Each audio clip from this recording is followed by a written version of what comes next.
Hello guys, welcome to my channel Swati Pharmagnan, sharing knowledge. Today's topic is anti-hyperlipidemic agents. We'll see the introduction of hyperlipidemia, what are the causes of hyperlipidemia and symptoms of hyperlipidemia, along with definition of anti-hyperlipidemic agents. Coming to the introduction, what is hyperlipidemia? It is a condition in which there are high levels of fat particles like lipids which are deposited in the blood. So the fat particles, lipids are deposited to the walls of the blood vessels, so that will obstruct the blood flow. Elevated plasma levels of lipids are deposited in the form of lipoproteins. How these lipids will be deposited in the blood vessels is in the form of lipoproteins, lipids plus proteins. Together we'll call it as lipoproteins. Examples of lipids which will deposit in the blood vessels are cholesterol or triglycerides.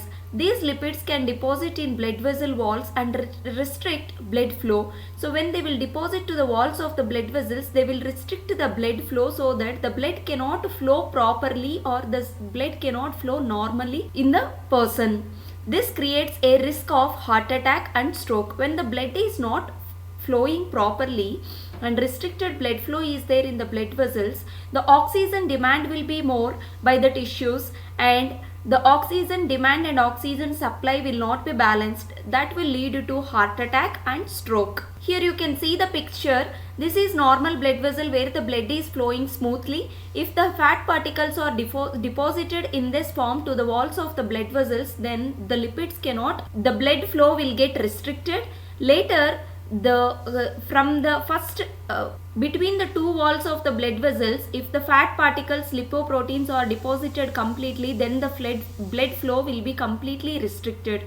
So that is the stage where heart attack and stroke will occur. Causes or hyperlipidemias are, first one is diet and hereditary factors. If the person is taking more fatty diet, or if he is having any hereditary factors, then it will lead to hyperlipidemia. Next is hypothyroidism, means decrease in the levels of thyroid so that metabolic rate will be decreased. Next is nephrotic syndrome, anorexia nervosa, systemic lupus erythematosus, obesity, alcohol consumption and smoking, diabetes. During pregnancy also we can observe hyperlipidemia, obstructive liver disease and acute hepatitis. All these are the various causes of hyperlipidemia. Symptoms of hyperlipidemia are the loose stools can be observed in the patient, depression can be observed in the patient, stomach distension will be there, poor appetite, weight gain will be more, heart pain will be occurring frequently. Obesity, diabetes, heart attack, stroke can be observed, peripheral arterial disease can be observed and carotid arterial diseases are the indications of hyperlipidemia. How we can define anti-hyperlipidemics? We can define anti-hyperlipidemics as the clinically important lipoproteins are HDL and LDL and VLDL. HDL is high density lipoprotein, LDL is low density lipoprotein, VLDL is very low density lipoprotein.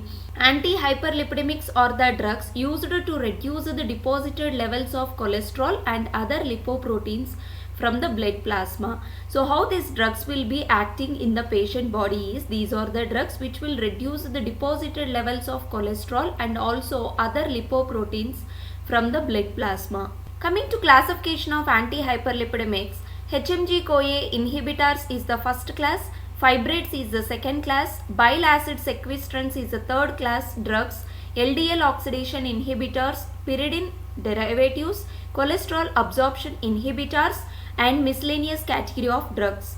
First category HMG-CoA inhibitors examples are lovastatin and atorvastatin. So here this therapy will call it as statin therapy. Fibrates examples are clofibrate, fenofibrate. Bile acid sequestrants examples are cholestyramine and cholestyramine. LDL oxidation inhibitors are probocol. Pyridine derivatives examples are nicotinamide and nicotinic acid. Cholesterol absorption inhibitors are ezetimibe. Miscellaneous category of drugs are beta-cetosterol and dextrothyroxine. Structures and the mechanism of action of this classification we'll see in the next video. Thank you all.